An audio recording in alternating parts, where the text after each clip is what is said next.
Welcome to our channel. ఈ రోజు మనతో పాటు సీనియర్ జర్నలిస్ట్ తిప్పరాజు రమేష్ బాబు గారు ఉన్నారు. గతంలో ఆయన ఈ 3 రాజధానులకు సంబంధించింది అయితే మాట్లాడటం జరిగింది. సో ఆ వీడియో కూడా కింద డిస్క్రిప్షన్ లో లింక్ లో ఉంటుంది. సో ఆ లింక్ మీరు క్లిక్ చేసి చూడొచ్చు. అండ్ ఎప్పుడైతే గవర్నర్ గారు ఈ 3 రాజధానులకు సంబంధించినటువంటి విషయంలో ఆమోద ముద్ర వేయటం జరిగిందో మళ్ళీ తెర మీదకి వచ్చింది. అయితే రకరకాల కథనాలు అయితే మనం చూస్తూ ఉన్నాము. అటు ప్రతిపక్షం నుంచి అండ్ అధికార పక్షం అయితే స్టాండ్ క్లియర్ గా ఉందని చెప్పేసి అంటూ ఉన్నారు. సీనియర్ జర్నలిస్ట్ తిప్పరాజు రమేష్ బాబు గారు ఏం చెప్తారనేది ఆయన మాటలోనే తెలుసుకున్నాం. నమస్తే సార్. నమస్కారం. తెలుగు ప్రజలకి, తెలుగు ప్రజానీకానికి, తెలంగాణ ఆంధ్ర రాష్ట్ర ప్రజలకు రాఖీ పండుగ శుభాకాంక్షలు, బక్రీద్ శుభాకాంక్షలు. 3 రాజధానులు, గవర్నర్ గారి ఆమోద ముద్ర. మళ్ళీ యథావిధంగానే పచ్చ కొట్టాలు, పిచ్చి కొట్టాలు, పచ్చ పిచ్చి విశ్లేషకులు, హరి ఓం గారు, రాజుకాని రాజుగారు, గోవింద గోవింద వెంకటకృష్ణ గారు, ఎన్ఎన్ఎన్ఎన్ మూర్తి గారు అందరూ కూడా చట్టానికి వక్ర భాష్యాలు చెబుతున్నారు. ఆంధ్రప్రదేశ్ ప్రజల్ని, తెలుగు ప్రజల్ని కూడా పరిస్థితుల్లోకి నెట్టుతున్నారు.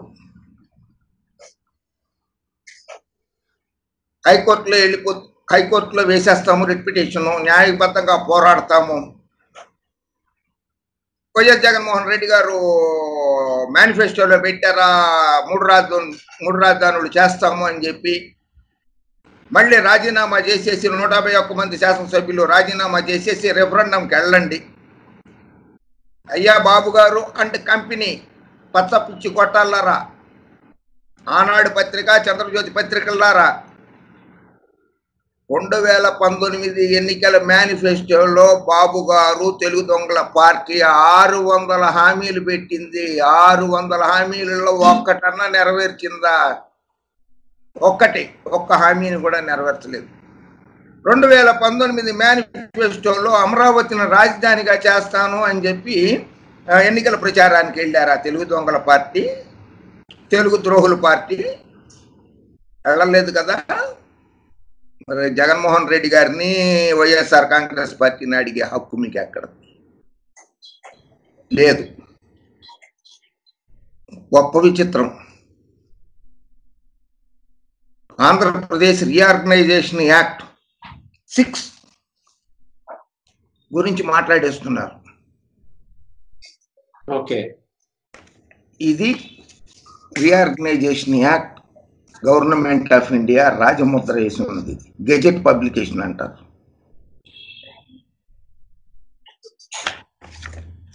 Ministry of law and justice extraordinary published by authority, New Delhi, Saturday, March 1, 2014 publish చేసింది. సెక్షన్ 6 ఆఫ్ 2004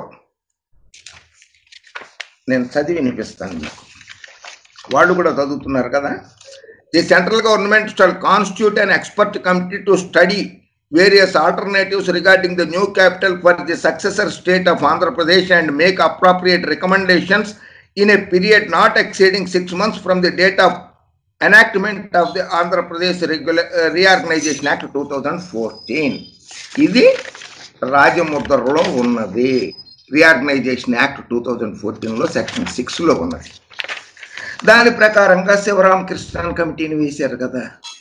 శివరామకృష్ణన్ కమిటీ రాష్ట్ర వ్యాప్తంగా పర్యటించి 13 జిల్లాలు పర్యటించి అమరావతినే రాజధాని చెయ్యండి అని చెప్పి గవర్నమెంట్కి కానీ, గవర్నమెంట్ ఆఫ్ ఆంధ్రప్రదేశ్కి కానీ, గవర్నమెంట్ ఆఫ్ ఇండియాకి కానీ ఎక్కడ చెప్పలేదు. అసలు ఇంకో విషయానికి వద్దాం. బాబు గారు 5 సంవత్సరాలు పరిపాలించారు. అమరావతి రాజధాని అని చెప్పి శాసనసభలో ప్రవేశపెట్టారు, బిల్లు ఆమోదింపజేశారు, కూర్చున్నారు.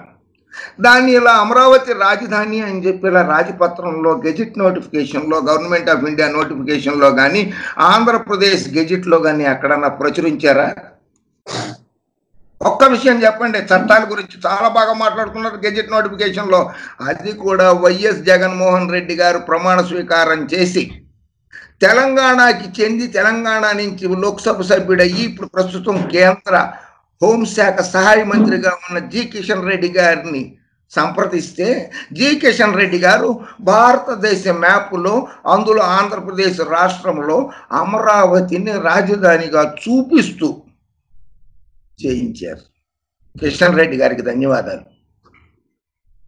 బాబు గారు 5 సంవత్సరాలు ఉన్నారు, 4 సంవత్సరాలు నమశివాయ నమశివాయ నమో గారు, మోడీ గారు, అమిత్ షా గారు అని భజన చేసి ఆ తర్వాత మోడీ ఎవరు, అమిత్ షా ఎవరు, సాక్షాత్ అమిత్ షా గారు తిరుపతి వస్తే రాళ్లే ఇస్తిరి కార్ల మీద, అమిత్ షా గారిని రాష్ట్రంలో అడుగు పెట్టనివ్వనంటివి. సరే, సెక్షన్ 6 అయిపోయింది. ఉమ్మడి రాజధానిగా 10 సంవత్సరాలు ఇచ్చారు హైదరాబాద్ని. 10 సంవత్సరాలు ఇక్కడ ఉండొచ్చు తమరు. ఇక్కడ ఉండి అటు కేంద్రం ఇచ్చే నిధులతోటి కానీ వేరే నిధులతోటి కానీ అక్కడ రాజధాని పక్కా బిల్డింగ్స్, ఇది రేకుల షెడ్లను టెంపరీ బిల్డింగ్స్, టెంపరీ స్ట్రక్చర్స్ కాకుండా పక్కా బిల్డింగ్స్ కట్టి పక్కాగా చక్కగా చేయొచ్చు కదా. అలా చేయలేదు. అలా చేయకుండా ఓటుకు నోటు కేసు వచ్చేసరికి అర్ధరాత్రి కరకట్ట మీద నుంచి ఇక్కడికైనా కరకట్ట మీద నుంచి పారిపోయేత్రే. హైదరాబాద్ రాజధాని వద్దు మాకు అని చెప్పేశారు కదా మీరే. మేనిఫెస్టోలో పెట్టినవి ఏవి అమలు చేయలేదు కనుక జగన్మోహన్ రెడ్డి గారిని రాజీనామా చేయమని కానీ శాసనసభ్యులను రాజీనామా చేయమనే హక్కు మీకు లేనే లేదు, అడిగే హక్కు లేదు. అమరావతిని భ్రమరావతిగా మార్చేశారు, గ్రాఫిక్స్ రాజధానిగా మార్చేశారు. విభజన చట్టంలోని 94 అడుగుతున్నారు, 94 కూడా ఉందని చెప్పారు. ఇది reorganisation act, Andhra Pradesh reorganisation act 94 ఇది. అది కూడా చదివి వినిపిస్తాను. The central government shall take appropriate fiscal measures, including offer of tax incentives to the successor states to promote industrialization and economic growth in both the states. The central government shall support the programs for the development of backward areas in the successor states, including expansion of physical and social infrastructure. The central government shall provide special financial support for the creation of essential facilities in the new capital of the successor state of Andhra Pradesh, including the Raj Bhavan, High Court, Government Secretariat, Legislative Assembly, Legislative Council and such other essential infrastructures. అమరావతిలో కడితేనే ఇస్తాము అని చెప్పి ఇక్కడ రాసి లేదు కదా.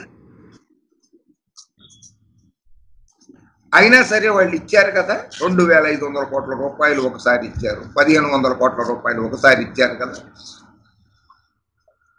కేంద్ర ప్రభుత్వానికి దండం పెట్టండి, మోడీ గారికి, అమిత్ షా గారికి. నిధులు మంజూరు చేశారు.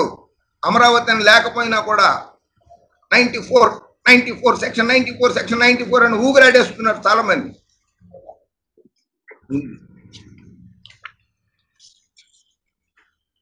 అయ్యా రాజు గారు,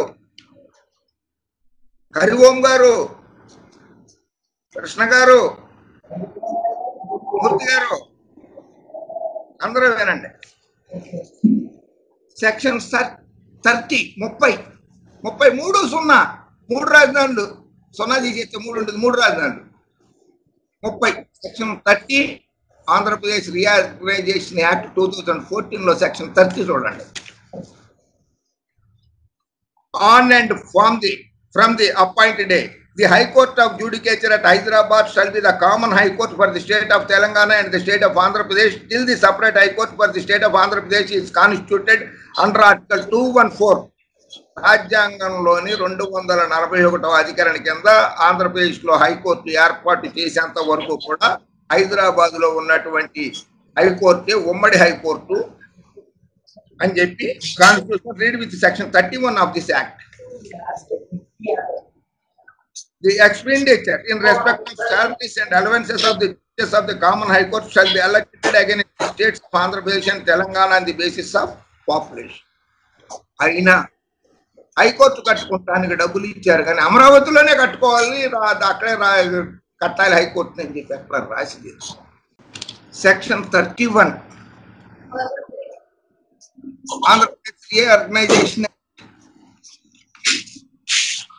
ఆంధ్రప్రదేశ్ రీఆర్గనైజేషన్ యాక్ట్ లో సెక్షన్ 31 అండి.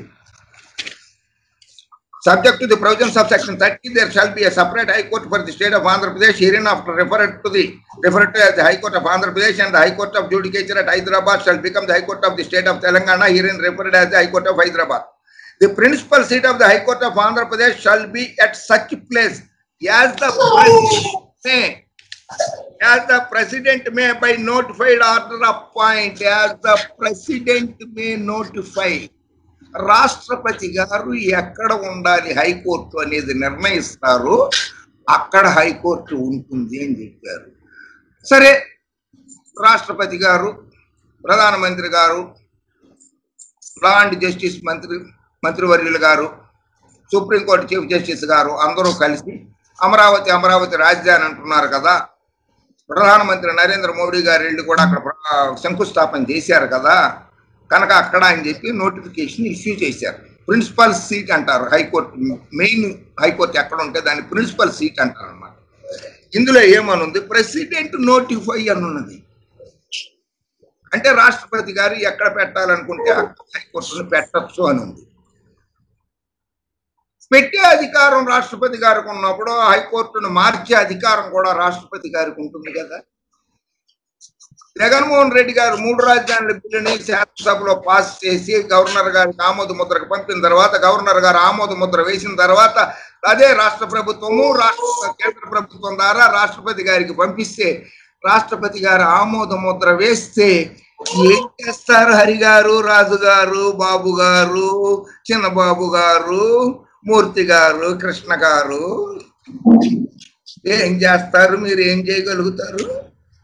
కోర్టులకు వెళ్ళి టైం పాస్ చేయగలుగుతారు అంతే కదా. అంత తప్పితే ఇంకేమీ చేయలేదు. కర్నూలుకి హైకోర్టు వెళ్ళేది ఖాయం. ముమ్మాటికి రాజుగారు, ముమ్మాటికి హైకోర్టు కర్నూలుకి వెడుతుంది. రాష్ట్రపతి గారి ఆమోద ముద్ర కూడా పడుతుంది. హైకోర్టు అక్కడికి వెళ్ళి తీరుతుంది. రాజుగారు ఇందులోనే 31 notwithstanding anything contained in subsection 2, the judges and division courts of the High Court of Andhra Pradesh may sit at such other place or places in the state of Andhra Pradesh. May sit at such other place or other places in the state of Andhra Pradesh other than the principal seat, as the Chief Justice may, with the approval of the Governor of Andhra Pradesh. Governor garu approve cheste chalu ikkada. Raju garu oka section chadivesi aro section 6 section 94 అని చదివితే చాలు. దాని కింద 6 పక్కన 7 8 9 30 37 32 34 43 42 అన్ని కూడా ఉన్నాయి. ఒకటిలో 2 నేర్చుకోండి మొత్తం అన్ని. 1 2 3 3 ఇప్పుడు 3 దాకానే వచ్చింది మీకు. 3 రాజధానులు కనుక 3 దాకానే నేర్చుకున్నారేమో. విభజన చట్టం సెక్షన్ 43 కూడా చదువుకోండి. Nothing in this part shall affect the application to the High Court of Andhra Pradesh of any provisions of the Constitution, and this part shall have effect subject to any provision that they may be made on or after the date referred to in subsection 1 of the section 30, with respect to that High Court by any legislature or other authority having power to make such provision. ఆ హైకోర్టుని ఎక్కడ పెట్టాలనేటువంటి అధికారాన్ని రాష్ట్ర ప్రభుత్వానికి కూడా ఆమోద ముద్ర, రాష్ట్రపతి గారు ఆమోద ముద్ర వేసేయడం తర్వాతనే ఎక్కడ పెట్టాలనే నిర్ణయించే అధికారం రాష్ట్ర శాసనసభకు ఉన్నది అని సెక్షన్ 43లో రాసిందండి. ఇవి కూడా తెలుగు ప్రజలకు చెప్పండి. సెక్షన్ 43లో ఇలా ఉంది, సెక్షన్ 30లో ఇలా ఉంది, సెక్షన్ 31లో ఇలా ఉంది అని చెప్పి చెప్పండి. ఊరికి ఒక సెక్షన్ 2 సెక్షన్లు చదవడం కాదు. హైకోర్టు ఉమ్మడి హైకోర్టుని విభజించేసి high court of Andhra Pradesh, high court of Telangana పెట్టమని చెప్పి ఆంధ్రప్రదేశ్ హైకోర్టులో కేసు జరిగింది. In the court of Andhra Pradesh high court, the honourable chief justice Shri Kalyan Jyoti Sengupta and honourable Shri Sanjay Kumar T Dhanagopala Rao versus union of India, 1 May 2015, public interest litigation number 15N of 2015, T Dhanagopala Rao versus government of India, union of India కేసులో case నడిచింది. ఆ కేసులో union of India through its secretary, ministry of law and justice, Shastri Bhavan, New Delhi, counsel for the petitioner, party in person T Dhanagopala Rao, Shri E Manohar, senior counsel, amicus curiae, Shri G Vidyasagar, senior counsel, counsel for the respondent V Narayana Reddy, assistant solicitor general of India, counsel for respondent number 2 K Ramakrishna Reddy, advocate general of state of Telangana, counsel for the respondent number 3 P Venugopal, advocate general of state of AP. వీళ్ళందరూ చేస్తే ఇందులో రాజధాని నిర్మాణం కోసం మేము 30,000 ఎకరాలు తీసుకున్నాము, అక్కడ హైకోర్టు కట్టడానికి సిద్ధంగా ఉన్నాము అని చెప్పి చంద్రబాబు నాయుడు గారి ప్రభుత్వం హైకోర్టు ఆఫ్ ఆంధ్రప్రదేశ్, ఉమ్మడి హైకోర్టు ఆఫ్ ఆంధ్రప్రదేశ్లో అఫిడవిట్ దాఖలు చేసింది.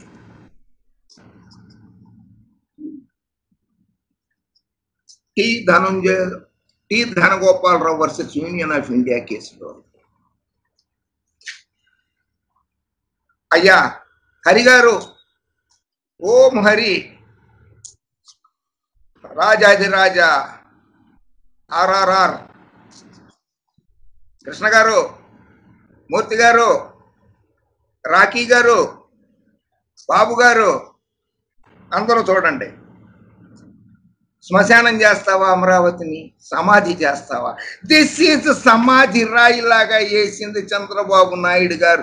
సాక్షాత్తు ప్రధానమంత్రి గారు పార్లమెంట్ హౌస్ నుంచి మట్టి తీసుకొచ్చి, చెంబుడు పంచనదులువే గంగా యమున నదుల నీళ్లు తీసుకొచ్చి ఇచ్చిరా రాజధానిని కట్టమంటే అక్కడ ఒక శిలాపలకం వేశారు కదా మీరు బాబు గారు. ఇదిగో ఇదే ఈ శిలాపలకం.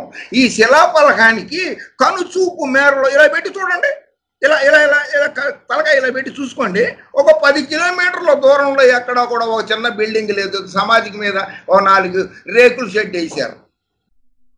ఇది అమరావతి కోసం, రాజధాని కోసం శిలాపలకం వేసింది ప్రధాని నరేంద్ర మోడీ గారు, ప్రధానమంత్రి. ఇది ఈ దరిదాపుల్లో ఎక్కడన్నా ఇళ్ళు కానీ ఆఫీసులు కానీ ఏమన్నా కనపడుతున్నాయా మీకు? అసలు సమాధులు అంటారా? సమాధి రాయించేస్తారంటారు. సమాధి రాయించేసింది సాక్షాత్తు తెలుగు దొంగల పార్టీ బాబు గారు అండ్ కంపెనీయే.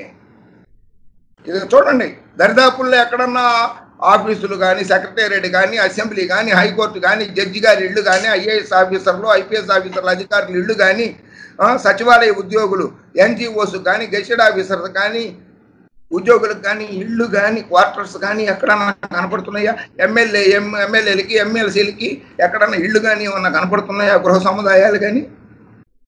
దరిదాపుల్లో 10 కిలోమీటర్ల దరిదాపుల్లో ఈ రాయికి, దీన్ని సమాధి రాయి చేసింది సాక్షాత్తు బాబు గారు అండ్ కంపెనీ.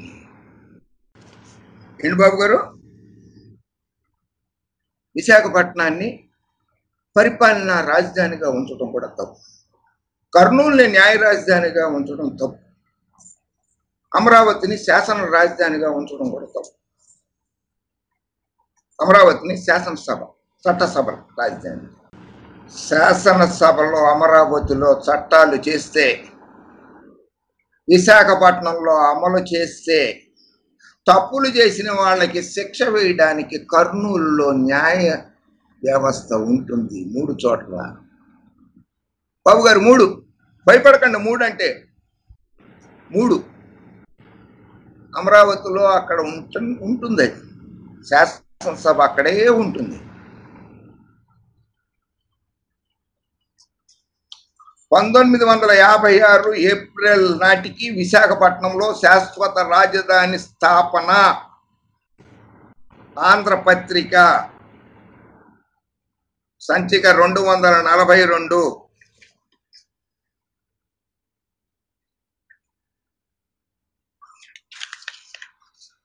ఇది నేను కాదు, ఆంధ్రపత్రికలో వచ్చింది. 1956లోనే ఏప్రిల్ నాటికి విశాఖపట్నంలో శాశ్వత రాజధాని స్థాపన అన్నారు.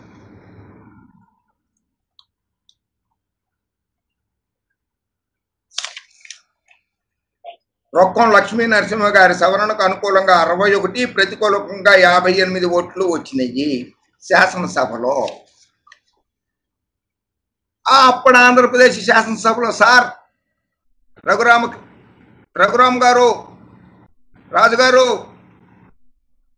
మూర్తి గారు, వెంకటకృష్ణ గారు, బాబు గారు, హరిఓం గారు, చూడండి, విశాఖపట్నం మీ జిల్లా హరిఓం గారు 1956లోనే శాశ్వత రాజధాని అన్నారు. ఇప్పుడు కేవలం పరిపాలనా రాజధాని వస్తుంది, దాన్ని కూడా అడ్డుకుంటున్నారు మీరు. విశాఖపట్నానికి ద్రోహులు మీరు, ఉత్తరాంధ్రకే. ఇది నేను కాదు చెప్పింది. 1954లో ఆంధ్ర రాష్ట్ర అసెంబ్లీలో పాస్ అయింది. ఇది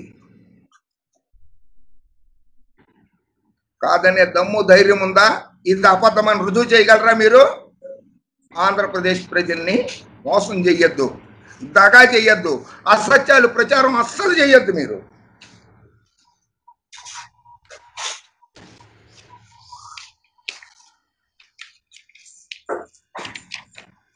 నంద్యాలని మినీ అమరావతిగా చేస్తారట చంద్రబాబు గారు. నంద్యాల ఉప ఎన్నికలకు వెళ్ళినప్పుడు ఆయన చెప్పారు, కర్నూలులో హైకోర్టు పెడతామంటేనే వద్దంటున్నారు బాబు మీ అయ్యగారు, మీ నాన్నగారు. దాన్ని మినీ అమరావతి, అసలు అమరావతికే దిక్కు మొక్కు లేదు, నంద్యాలని మినీ అమరావతిగా చేస్తారు. నవ్విపోతారు ప్రజలు. ఎన్ని అబద్ధాలు, సాక్షాత్తు అబద్ధాలు చెప్పటమే. ఇగో జగన్మోహన్ రెడ్డి గారికి మీకు తేడా చూడండి బాబు గారు. గవర్నర్ గారు ఆమోద ముద్ర వేసిన వెంటనే ఆంధ్రప్రదేశ్ రాజపత్రం, the Andhra Pradesh gazette part 4B extraordinary published by authority act 27 of 2020. CRDA రద్దు చట్టం ఇది. క్యాపిటల్ రీజనల్ డెవలప్మెంట్ అథారిటీ రద్దు చట్టం రాజపత్రంలో ముద్రింపజేశారు.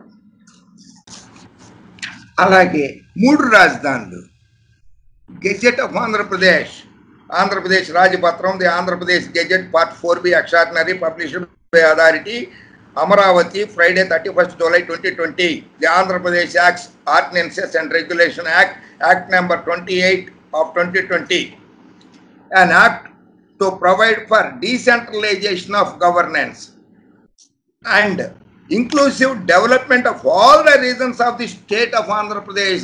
ఆంధ్రప్రదేశ్ రాష్ట్రంలోని అన్ని ప్రాంతాల అభివృద్ధి కోసము, and for providing for establishment of zonal planning and development boards.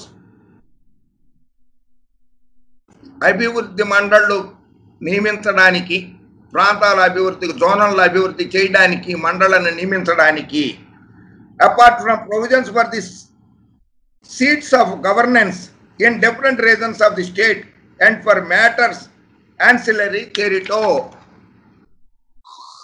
ఇది ఆంధ్రప్రదేశ్ గవర్నర్ గారు ఆమోద ముద్ర వేసిన తర్వాత గెజెట్ లో పబ్లిష్ అయింది. ఇందులో it shall apply to the whole of the Andhra Pradesh. Chapter 3, seat of governance. Chapter 3, Act of 28 to 2020 లో Section 3 లో seat of governance, Amaravati metropolitan reason development area. CRDA రద్దు అయిన తర్వాత Amaravati metropolitan reason development area hereinafter referred to as Amravati to be called as the legislative capital.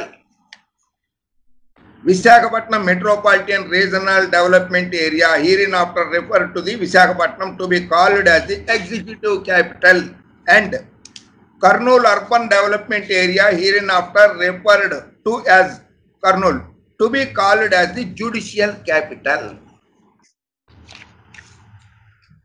The above reasons shall be construed by the notifications issued under the provisions of the Andhra Pradesh Metropolitan Region and Urban Development Authorities Act 2016. ఇవన్నీ కూడా బాబు గారు మీరు అధికారంలో ఉన్నప్పుడు తయారు చేసిన చట్టం ప్రకారమే. Metropolitan Andhra Pradesh metropolitan reason and urban development authorities act 2016 బాబు గారు మీరు అసెంబ్లీలో పాస్ చేసినటువంటి చట్టం ప్రకారంగానే చేశారు ఇవన్నీ కూడా. అయినా మీరు వ్యతిరేకిస్తున్నారు. ఎందుకు బాబు గారు వ్యతిరేకించడం? మీరు చేసిన చట్టం ప్రకారమే కదా జగన్మోహన్ రెడ్డి గారు కూడా చేసింది. జగన్మోహన్ రెడ్డి గారి మీద అంత కోపమా, లేక ఆంధ్రప్రదేశ్ రాష్ట్ర ప్రజల మీద మీకు కోపమా? బాబు గారు, అమరావతికి మీరు చేసినంత ద్రోహము తెలుగు ప్రజలకి చేసిన ద్రోహం సామాన్యమైంది కాదు. మీరు అమరావతి ద్రోహానికి అనటానికి కారణాలు 10 చెప్తాను, ఎక్కువ చెప్పను. 3 పంటలు పండే 34,000 ఎకరాలు సేకరించి మీ బేనామీలకు పంచిపెట్టుకున్నారే, కారణం ఫస్ట్ కారణం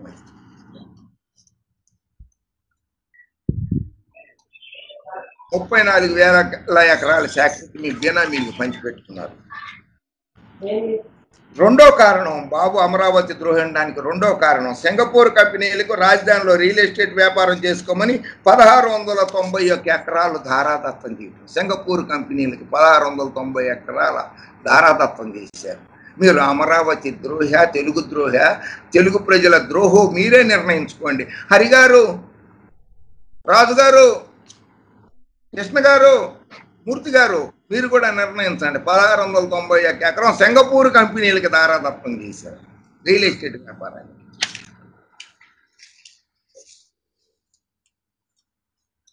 బాబు గారు మూడో కారణం, కేవలం 9 మంది సభ్యులుండే అతి చిన్న సింగపూర్ సంస్థకి ఆంధ్రప్రదేశ్ రాష్ట్ర 5 కోట్ల ప్రజల భవిష్యత్తుకు చెందిన అభివృద్ధి ఒప్పందాన్ని అప్పగించేశారు.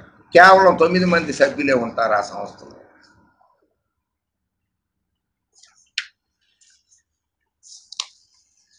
నాలుగోది, కేవలం 306 కోట్ల రూపాయలు పెట్టుబడి పెట్టే సింగపూర్ కన్సార్టియానికి 52,439 కోట్ల రూపాయల లాభాన్ని చేకూరుతాం అనుకున్నారు మీరు. 52,439 కోట్ల రూపాయలు తెలుగు ప్రజలు కష్టపడి సంపాదించి కట్టిన పన్నుల సొమ్ముని 52,439 కోట్ల రూపాయలు సింగపూర్ కన్సార్టియానికి వాళ్ళు కేవలం 309 కోట్ల రూపాయలే పెడతారు. మిగిలిన 51,100 కోట్ల 100 కోట్లు 51,100 కోట్ల రూపాయలు భోజనం చేద్దాం అనుకున్నారా బాబు గారు? ఐదో కారణం బాబు గారు, ఓపెన్ బిడ్డింగ్ విధానం కాకుండా స్విస్ ఛాలెంజ్ విధానానికి మీరు మొగ్గు చూపారు. ఎవరి లాభం కోసం? స్వలాభం కోసము, మీ బేనామీల కోసము.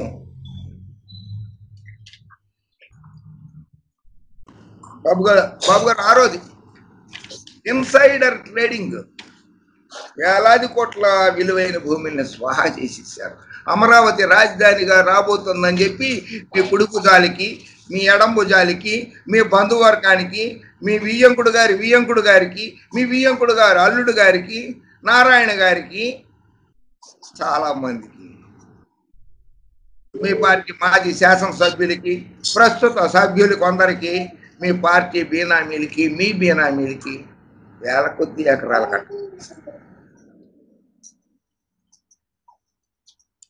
స్టార్టప్ ఏరియా పేరుతోటి అమరావతిలో రియల్ ఎస్టేట్ దందా చేద్దాం అనుకున్నారు. అందుకని తరలిపోతుందని మొసలి కన్నీళ్లు కారుస్తున్నారా బాబు గారు? ఎవరి మీద కోపం బాబు గారు? తెలుగు రాష్ట్ర ప్రజల మీద, తెలుగు ప్రజల మీద, మోడీ గారి మీద కోపమా? ఆయన శంకుస్థాపనకు వచ్చినప్పుడు, రాజధాని శంకుస్థాపనకు వచ్చిన ప్రధాని చెంబుడు నీళ్లు పిడికళ్ళు మళ్ళీ ఇచ్చిన మహాప్రసాదం లాగా తీసుకుని సమాధిలాగా చేసేసినారు శిలాపలకాన్ని మీరు. జగన్మోహన్ రెడ్డి గారు కాదు అలా చేసింది, మీరు. ఆ మట్టి సరిపోలేదేమో ప్రధానమంత్రి గారు ఇచ్చింది, ఆ నీళ్లు సరిపోలేదేమో మీకు బిల్డింగ్లు కట్టడానికి, రాజధాని నిర్మించడానికి. రాజధానికి విరాళాల సేకరణ పెడుతున్నారు. ఒక్కొక్క ఇటుక 10 రూపాయల చొప్పున అమ్మారు కదా, దాని లెక్కలేదు బాబు గారు. కరకట్ట పక్కన ఇల్లు కట్టేసుకున్నారా మీరు? హైదరాబాద్ జూబ్లీ హిల్స్ లో ఇల్లు కట్టుకున్నారా బాబు గారు? ఆ ఇటుకలన్నీ ఎక్కడికి వెళ్ళిపోయినాయి? ఆ డబ్బులన్నీ ఎక్కడికి వెళ్ళిపోయినాయి? డబ్బులు సొమ్ములు ప్రజలు ఇచ్చారు.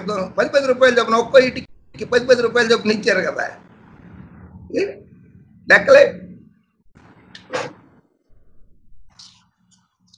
స్విస్ ఛాలెంజ్, అమరావతిలో కుంభకోణం తెరలేపారు. సరే బాబు గారు, మళ్ళీ పెద్ద ఆయన దగ్గరకు వద్దాం. రాజధానిలో భూములు అమ్మేస్తానని చెప్పి మీరే అన్నారు.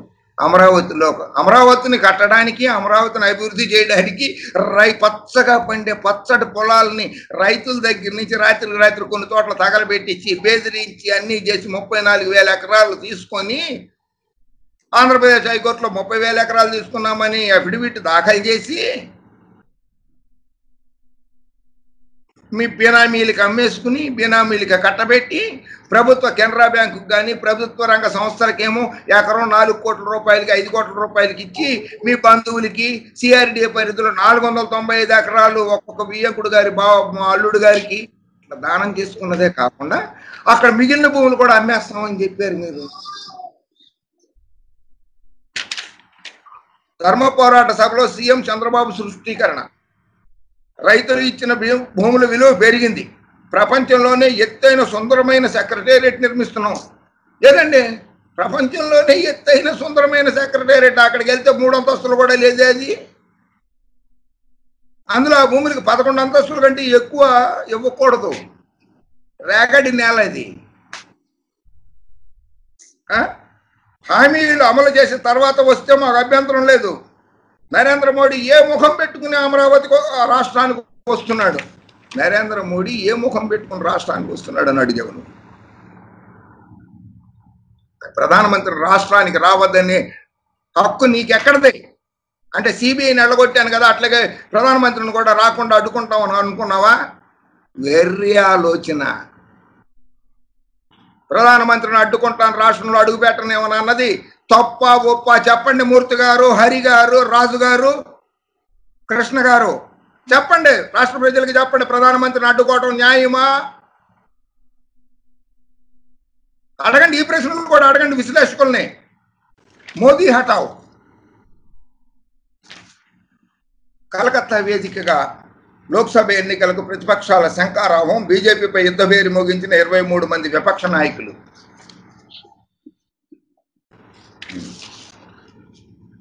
ఇందులో అందరూ కూడా కరోనా టైంలో వాళ్ళ రాష్ట్రాల్లో పాపం పనులలో నిమగ్నమైతే ఆంధ్ర రాష్ట్ర ప్రజల్ని వదిలిపెట్టి పారిపోయి మార్చి, ఏప్రిల్, మే, జూన్, జూలై, ఆగస్టులో 5 నెలలు అయిపోయిన ఆంధ్రప్రదేశ్ని వదిలిపెట్టేసి మీరేం విపక్ష నాయకులు బాబు గారు, ఎందుకు పారిపోయావని చెప్పి అడగరా మీ పచ్చ కొట్టాలు, పిచ్చి కొట్టాలు విశ్లేషకుల్ని?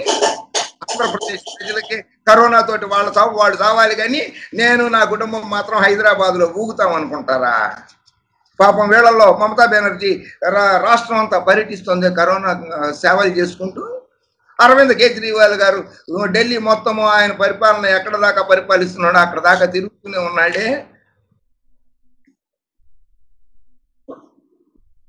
ఫారూక్ అబ్దుల్లా గారు పాపం వాళ్ళ కొడుకు అసలు చంద్రబాబు విశ్వాసఘాతకుడు అని చెప్పాడు నిన్న కాక మొన్న.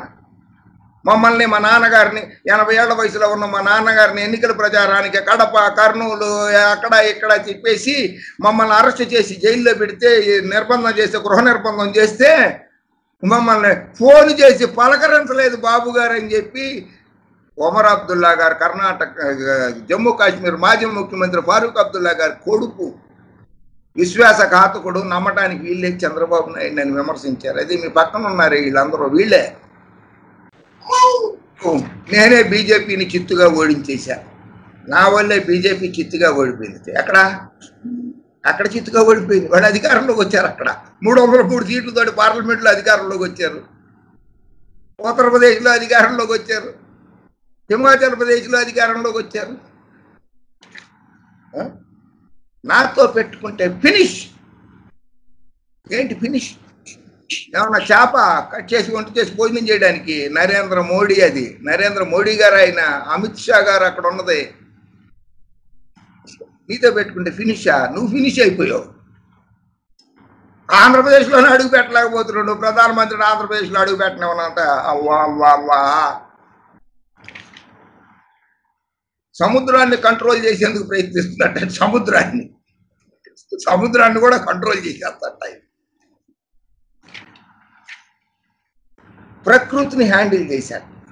ఎండలు రాకుండా చెయ్యటం పెట్టాడేమో. రాజుగారు చాలా ఎక్కువ మాట్లాడుతున్నారు మీరు. చాలా ఎక్కువ మాట్లాడేస్తున్నారు. చాలా ఎక్కువ మాట్లాడుతున్నారు. ఇది పార్లమెంట్ ఆఫ్ ఇండియా. ఇది ఎవరు కట్టారు రాజుగారు? బ్రిటిష్ వాళ్ళు. తెల్లదొరలు ఉన్నారే మనకు స్వతంత్రం ఇచ్చేసి వెళ్ళిపోయారు వాళ్ళు. అక్కడే కదా పార్లమెంట్ సభ్యులందరూ ప్రమాణ స్వీకారం చేస్తారు రాజ్యాంగబద్ధంగా. ఇక్కడే కదా భారత రాజ్యాంగాన్ని ఆమోదించింది. 1951లో ఆమోదించారు కదా, ఈ చట్టసభలోనే కదా. 1951లో ఆమోదించిన ఈ పార్లమెంటు భవనంలో ఆమోదించినటువంటి రాజ్యాంగంలో దేశ రాజధాని ఢిల్లీ అని ఎక్కడన్నా పదం ఉందా రాజుగారు? రాజుగారు, దేశ రాజధాని ఢిల్లీ అని ఉందా? దేశ రాజధాని ఢిల్లీ కాదు అని చెప్పి సుప్రీంకోర్టులో రిట్ పిటిషన్ ఇది. రాజుగారు, దేశ రాజధాని ఢిల్లీ కాదని సుప్రీంకోర్టులో writ petition. Bench A Bhushan, A Sikri in the Supreme Court of India Civil Appellate Jurisdiction, Civil Appeal number 2357 of 2017. 2017లోనే పిటిషన్ సుప్రీం కోర్ట్ ఆఫ్ ఇండియాలో. Appellant NCT, national capital territory, Arvind Kejriwal garu ప్రభుత్వము గవర్నమెంట్ ఆఫ్ ఇండియా మీద, యూనియన్ ఆఫ్ ఇండియా మీద వేసిన writ petition read with petition civil number 175 of 2016 and petition criminal number 535 of 1996, civil appeal number 2360 of 2017. అసలు ఢిల్లీయే రాజధాని కాదని చెప్తున్నా. Writ petition వేసారు రాజధాని కాదని. ఎందుకంటే పార్లమెంట్ రాజ్యాంగంలో ఎక్కడ న్యూఢిల్లీ రాజధాని అని చెప్పి రాసి లేదు. భారతదేశానికి రాజధానులు రాజగిరి మగధ సామ్రాజ్యం ఉన్నప్పుడు, పాటలీపుత్ర రాజధాని ఉన్నప్పుడు, గిరిరాజు గారి టైంలో పాటలీపుత్ర నందరాజులు పరిపాలించినప్పుడు, మౌర్య రాజులు పరిపాలించినప్పుడు, గుప్తరాజులు పరిపాలించినప్పుడు, పాలరాజులు పరిపాలించినప్పుడు పాటలీపుత్ర ఉండేది. Belgaum, Mathura summer and winter capitals of respectively of Kushan empire. రెండు రాజులు ఆ రోజుల్లోనే రెండు రాజధానులు ఉండేవి. బెల్గాము, మధుర. అమరావతి, మన ఆంధ్రప్రదేశ్ అమరావతి కాదు, మహారాష్ట్రలోని Amaravati, ప్రతిష్టన్పుర Capitals of Satavahana umpire, రెండు రాజధానులు. కన్నౌజ్ అండ్ హర్షవర్ధన స్వాత ప్రతిహారాస్ వాళ్ళకి. చోళాస్కి పుహారు, పాండ్యాస్కి మదురై, గౌడాస్కి పాటలీపుత్ర, తక్షశిల, మథుర, సాగల, బిన్మన్, జౌన్పూర్ క్యాపిటల్ ఆఫ్ సార్కి డిక్షనరీ. దౌలతాబాద్ 1127లో తుగ్లక్ డైనాసిటీలో 1325 నుంచి 1351 వరకు పరిపాలిస్తే దౌలతాబాద్ ఉండేది. Ghor capital, Badaun capital, Agra and Sikandar Lodi capital of Sikandar లోడికి Agra ఉండేది. విజయనగర సామ్రాజ్యానికి, కాంచీపురం పల్లవులకి, టాంజూర్ చోళాస్కి, అలహాబాద్ మొఘల్ ఎంపరర్స్కి, జహంగీర్కి, ముర్షిదాబాద్, పూణే రాజులకి. ఇట్లా ఉంటే 1858 capital of India, become the capital of India. 1858 became the capital of India for a day when it also served as the capital of North-West provinces. భారతదేశానికి మొట్టమొదటిగా British వాళ్ళు పరిపాలిస్తున్నప్పుడు 1858లో అలహాబాద్ని రాజధాని చేశారు. మరి ఇప్పుడు అలహాబాద్ వాళ్ళు కొట్లాడి ఢిల్లీలో రాజధాని ఎందుకుంది, మాకు రాజధాని ఇచ్చేమంటే ఇచ్చేస్తారేటి రాజుగారు సెపరేట్. మరి మా తెల్లరేటి 1858లో అలహాబాద్ అండి రాజధాని భారతదేశానికి. ఆ తర్వాత అంటే during the British Raj until 1911 1911 సంవత్సరం వరకు Calcutta was the capital of India. Kolkata ఈ రోజు నాటి పేరు మారింది కదా, కలకత్తా కోల్కత్తా. 1911 వరకు కూడా కలకత్తా రాజధాని భారతదేశానికి. King George capital of India by the latter half of the 19th century 19వ సెంచరీ లోకి వచ్చిన తర్వాత Shimla had become the summer capital. అంటే భారతదేశానికి కలకత్తా ఒక క్యాపిటల్, సిమ్లా ఒక క్యాపిటల్, ఢిల్లీ ఒక క్యాపిటల్, సిమ్లా ఒక క్యాపిటల్. భారతదేశానికి కూడా 2 రాజధానులు ఉన్నాయి బ్రిటిష్ వాళ్ళు పరిపాలించినప్పుడే. ఆంధ్రప్రదేశ్లో 2 రాజధానులు 3 రాజధానులు వద్దంటే చరిత్ర చదువుకో రాజుగారు, ఇది చరిత్ర. ముమ్మాటికి ఇది చరిత్ర, ముమ్మాటికి ఇది చరిత్ర. 3 రాజధానులు జరిగి తీరుతుంది. జగన్మోహన్ రెడ్డి గారు సక్సెస్ అవుతారు. నువ్వు జగన్మోహన్ రెడ్డి గారిని తిట్టడంలా ఆంధ్రప్రదేశ్ ప్రజలకు అన్యాయం చేస్తున్నావు. నువ్వు నీ గురువు గారు పారిపోయినట్టే నువ్వు కూడా పారిపోయి ఎక్కడో దాక్కున్నావు కదా.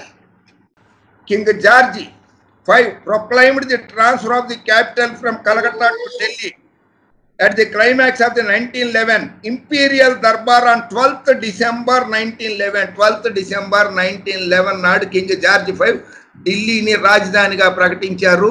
అదే ప్రకటన ఉంది కానీ భారత రాజ్యాంగంలో ఢిల్లీ రాజధాని అని చెప్పి అక్కడ ఏ అధికరణలోనూ రాసి లేదు. 1911లో నుండి ఇది చరిత్ర. The Viceroy, government and parliament were inaugurated in early 1931. 1911లో ప్రకటించిన తర్వాత ఢిల్లీని రాజధానిగా మీరు ప్రమాణ స్వీకారం చేసిన పార్లమెంటు భవనాన్ని అప్పటి వైస్రాయ్ గారు 1931లో ప్రారంభించారు. మీరు అడుగుతున్నారు కదా రాజుగారు, ఎక్కడైతే మీరు ప్రమాణ స్వీకారం చేశారో సభ్యునిగా ఆ పార్లమెంటు భవనాన్ని, ఈ పార్లమెంటు భవనాన్ని మార్చేసి national capital region, national capital territory, Haryana బోర్డర్లో హర్యానాలో ఉండే పార్టీలను కూడా కలుపుకుని 69th కాన్స్టిట్యూషనల్ అమెండ్మెంట్ రాజుగారు 69th కాన్స్టిట్యూషనల్ అమెండ్మెంట్ ప్రకారంగా నేషనల్ క్యాపిటల్ కదా అక్కడికి మార్చేస్తున్నారు. ఈ పార్లమెంట్ భవనాన్ని అక్కడ కొత్త భవనాన్ని కడుతున్నారు రాజుగారు. హరిగారు చంద్రజ్యోతి ఆనాడు ఈ పార్లమెంట్ భవనంలో పార్లమెంట్ సమావేశాలు జరగట, దీనికి రక్షణ లేదుట, సభ్యులకి రక్షణ లేదుట. అందుకోసమే నరేంద్ర మోడీ గారి ప్రభుత్వము వేరే చోటకి తరలిస్తున్నారు. దీన్ని అభ్యంతరం చెప్పు, దమ్ము ధైర్యం ఉంటే వద్దు, నేను ఇక్కడ ప్రమాణ స్వీకారం చేశాను, ఇది ఇక్కడ ఉంచండి అని చెప్పు నరేంద్ర మోడీ గారికి. Is Delhi the national capital of India? Constitution doesn't say so, argues Arvind Kejriwal government in supreme court. తెలుగుదేశాన్ని, తెలుగు ద్రోహుల పార్టీని భారతీయ జనతా పార్టీ ఆమోదించే పరిస్థితిలో లేదు. నాకన్నా జూనియర్ ప్రధానమంత్రి గారిని బాబు గారు ఉద్దేశించిన అన్న మాటలు, మోడీ నాకన్నా జూనియర్, మోడీ ఒక అహంకారి, మోడీ ఈ దేశాన్ని సర్వనాశనం చేశాడు, మోడీ తప్ప ఈ దేశానికి ఎవరైనా ఓకే, నాకు మోడీని ఆంధ్రప్రదేశ్లో అడుగే పెట్టనివ్వను, మోడీ గోత్ర నరహంతకుడు హైదరాబాదులో అడుగు పెట్టనివ్వను. మోడీ పెళ్ళాంని వదిలేశాడు. సారా అని పిలిచేవాడిని నేను. మోడీ పెళ్ళాంని వదిలేశాడు అంటే సన్నాసిని పిలుద్దాం అనుకున్నావా ఒక దేశ ప్రధానిని? తప్పు. మోడీ మతతత్వ శక్తి, అది ఇన్నాళ్ళకి తెలిసింది. 4 ఏళ్ళు అంటకాకి ఇద్దరిని కేంద్ర మంత్రి పదవులు ఇప్పించావు కదా, కేంద్రంలో చేరావు కదా, మంత్రి పదవులు తీసుకుని. అప్పుడు తెలియలేదా మతతత్వ పార్టీ అని? మత పిచ్చోడు. మనం ధన పిచ్చోళ్ళం అయితే ఆయన మత పిచ్చోడా? అన్నాల్సినవన్నీ అనేసావు. భార్యను వదిలేసాడు. సన్నాసి అందాం అనుకున్నావా? సో ఒళ్ళు దగ్గర పెట్టుకోండి. 3 రాజధానులు ఉంటాయి. జగన్మోహన్ రెడ్డి గారికి కొద్ది కాలం పాటు కోర్టుల్లో కానీ న్యాయస్థానాలలో కానీ అడ్డంకులు ఏర్పడచ్చేమో, కానీ తప్పనిసరిగా 3 రాజధానులు ఉంటాయి. పరిపాలన వికేంద్రీకరణ జరుగుతుంది. చట్టాలను వక్రీకరించి తెలుగు ప్రజలకి తప్పుడు సంకేతాలు పంపకండి. తెలుగు ప్రజల్ని గందరగోళపరచకండి. తెలుగు ప్రజలారా, మీ ఆరోగ్యాలు బాగుండాలి, సుఖ సంతోషాలతో ఉండాలంటే ఇటువంటి అసత్య ప్రచారాలని నమ్మకండి. జగన్మోహన్ రెడ్డి యువకుడు, చేయదలుచుకున్నాడు, ఏదో చేస్తున్నాడు, ఆయన్ని చేసుకొనివ్వండి. ఆయన ప్రజలకి న్యాయం చేయడం కోసం ఆయనకి చట్టం తెలియదా? తెలుసు కదా. అక్కడ అటార్నీ జనరల్ గారు ఉన్నారు కదా, గవర్నర్ గారు. అటార్నీ జనరల్ పంపించాలా? న్యాయ సమీక్ష చేయించలేదు గవర్నర్ గారు. గవర్నర్ గారు చేయించారో లేదో మీకేం తెలుసు? అంటే మీ న్యాయవాదులతో చేయించాలా న్యాయ సమీక్ష? లేకపోతే మీ స్టూడియోలకు వచ్చేసి విశ్లేషణ చేసి మీ దగ్గర న్యాయ సమీక్ష జరిపామని చెప్పి రాయించేసి అలా గవర్నర్. అందుకని రాష్ట్ర ప్రజలారా, సుఖ సంతోషాలతో ఉందాము. 3 రాజధానులు ఉండనివ్వండి. న్యాయ రాజధాని, పరిపాలన రాజధాని, చట్టసభల రాజధాని, శాసన రాజధాని ఉండనివ్వండి. జై హింద్.